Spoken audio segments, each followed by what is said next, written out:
Hello, tubers. My name is Cynthia. My first time really just getting on YouTube doing this, but I wanted to do it. I wanted to talk to you guys about vitamin B12 deficiency and how important it is. Now, this started with me 2 years ago. I'm not sure had it been started before then, but everything collapsed around 2 years ago. I was up walking, doing fine. I have a son who's into sports, been into sports now over years, well, 7 years now. Every football game, every practice, I was the number one fan. That I'm the number one fan. But the reason I'm on here to let you know that B12 deficiency is very important. We take things lightly.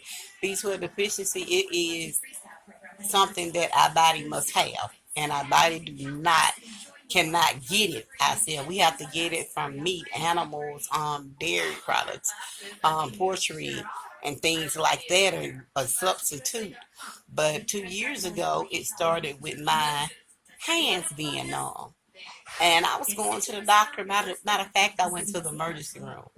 One emergency room doctor told me it was carpal and wanted to, go in to give me surgery for carpal. And you know your body. And I told him, I said, no, I don't think it's carpal because my whole hands is numb. Carpal it affects this, not the numbness, and my hands was just totally numb. So I said, well, I'm gonna get a second opinion. I went to a bone specialist and he did an X-ray. He told me, he said, Miss Graham, I don't see no sign of carpal tunnel in your hands at all.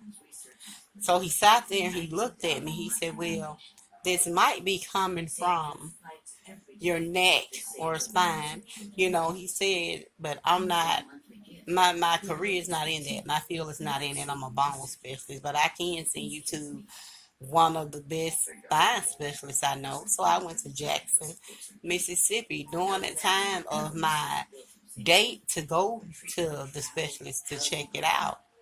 I end up start getting numbness in my feet. It was so numb to the point they was tingling, numbness, tingling, shooting, electricity numb, and I had to walk on a cane because I started losing balance. I started losing balance. I feel myself as I was walking. It was like I was wobbling. So here I am now. I'm figure out word, Lord, what's going on with me? What's wrong? I can't. Don't nobody know. Ain't nobody doing nothing about it. I go to my doctor. They taking tests, and I've been going to my doctor for years, and I get my blood work done every month. And so as I go to Jackson, now I'm on a cane. I go to Jackson, and the doctor, he told me he had looked at the MRI that I did because I would not stop complaining about my issue because I knew something was wrong. When everybody else wanted to brush it to the side, or your iron just low, or it's carpal tone, and no, it was not. It was not. My iron was low. It was very low to the point I had to have a blood transfusion. But in order to fix a problem, you got to find out the cause of that problem. So you started trying to give me stuff, but you're not solving the problem at all once you do that.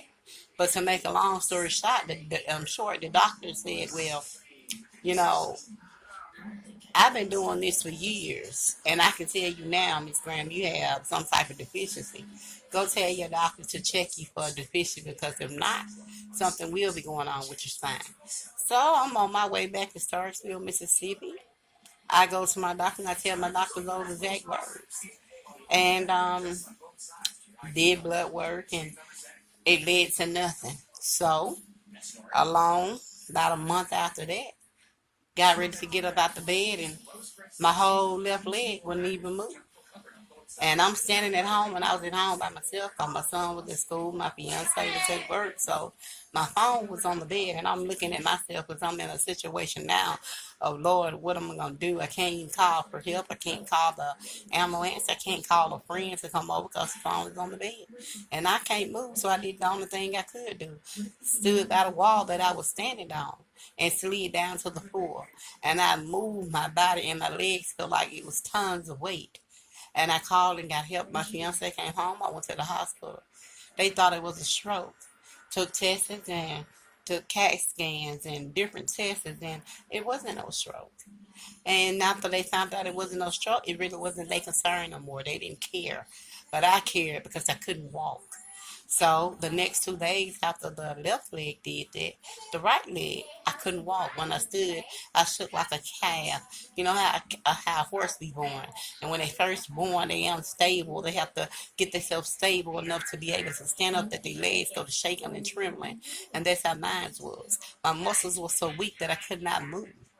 So I stayed like that a whole year, going back and forth to the doctor, praying, because I know situations like that, you used to doing something, you out and about with your child, and with me, that's my number one priority outside of God. So it took a toll on me. And the only way I maintained that through prayer and giving it all to Him to keep me in perfect peace, even with what I was going through. A year being not able to walk. People doubted, people talked about me, and assassinating my character, didn't know what's wrong. Some even thought I was faking. But a year after that, I was sitting here, as you can see, I'm in a hospital bed now. This here is my Horrier lift. This is what I use. I'm in the hospital now because I still can't walk. Um, I stayed in a coma. Well, back up after that, a year after that, my fiance came home from work. And he told me that I wasn't looking too good. He was gonna call the doctor, and that's something that he don't do. He come in, he come straight in, give me a kiss, ask me how I'm doing. That particular day, he didn't make it all the way in the room. He stopped at the door and said, "I don't look too well." Now, I wasn't feeling bad enough to scare me, but I knew I was losing. It was kind of hard for me to breathe. But I went on to the doctor. Went in the triage room, me, him, and my son, and we was talking and we was laughing, and I laid my head back and I told him, I said, "Well, I'm in the rest tub for a minute," and that's what I did. And when I did wake up, I see them sitting on the corner, on the side of the wall in the chair. And I'm telling my fiance, whatever you do, don't let them give me no medicine. Make sure you know what they giving me. And they can't see me. They looking straight through me as if I was a window they was looking at. And I see tears in my son's eyes. So when I look back over my corner of my shoulder, I seen a glimpse of my feet. When I woke up again, I'm coming out of a coma in Tupelo, Mississippi. And that journey was tough. It was tough. It was tough because I had, even there, the enemy tried to attack me there through people I didn't even know. I was mistreated there at the hospital, but that's another story. But the thing is, during the time that this happened and I woke up in Tupelo, I was on life support and feeding tubes and, all of that. And I was alert because I seen, the monitors, I seen the nurses. So when I woke up, I knew exactly where I was. But my main focus on what happened and where's my child? Where's my fiance? Where's my family? What's going on? But after that I was able to go eventually to Meridian, Mississippi, to Anderson, and which is a great hospital, great nurse staff. God know what I had been going through. When I walked through the door, I felt this presence right there. Everybody there treated me as if I was their family and not just a patient. But as I was there, I had to learn how to breathe again. I had to get off life support. And as you can see right here, I had to have 2 trachs in my throat to be able to breathe and to talk. But the journey was long, and it's still a tough journey because I still have hills to climb. But the bottom line to this story is it's a B12 deficiency. When it came down, and see, I didn't know. I didn't know anything. All I knew that something wasn't right with my body. But when the doctor came in, the doctor from Meridian, Mississippi, went and got a specialist, a blood specialist, to just back him up to see, because he was astounded about how bad this vitamin B12 deficiency is. And I had a vitamin D deficiency also. So, they came in and the blood specialist told me, said, "Well, Miss Graham, you are the worst case I ever seen that with this vitamin B12 deficiency." So now, I take my shots, my injections of B12. Start out taking them once a week. Then I have to take them 8 weeks once a week, and after 8 weeks up, I take them monthly. But B12 is very important. We don't think it is, but we function off of B12. We have to have B12. It attacks the nervous system. When I move my legs shake like a leaf. It just shake as the wind is blowing. When I try to stand or when I try to do my legs exercise, my legs is hard to bend. It puts the muscle spasticity is just it's crazy. But at the same time, I'm thankful because I'm here. When they thought I wasn't going to make it, I'm here. But I want you to know, my story may help somebody. And I don't know if there's anybody else out there that's went through this or know what I'm talking about. I would like to know if it anybody else out here in a situation similar to mine with the B12 deficiency, because I don't have enough research on it as I want. Um, I want to put awareness out on the things that we need, and we need to take it serious for us, our protein and our vitamin D and our vitamin B12, because B12 not only affects that, it affects the sight, it affects the mental stage. It stops the oxygen from the brain. So it's a lot of stuff that it does affect.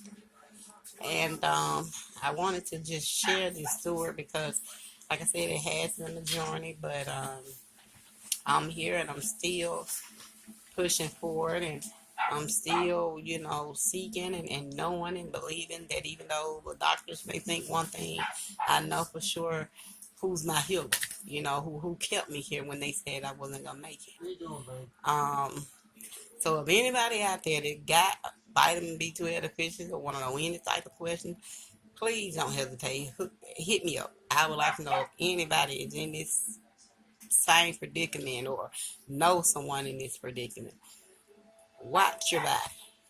Take in all that you can take in about learning about what the body needs and the right nutrition, protein, vitamin D, A, all of it. Learn all of it. Teach your children because it is serious.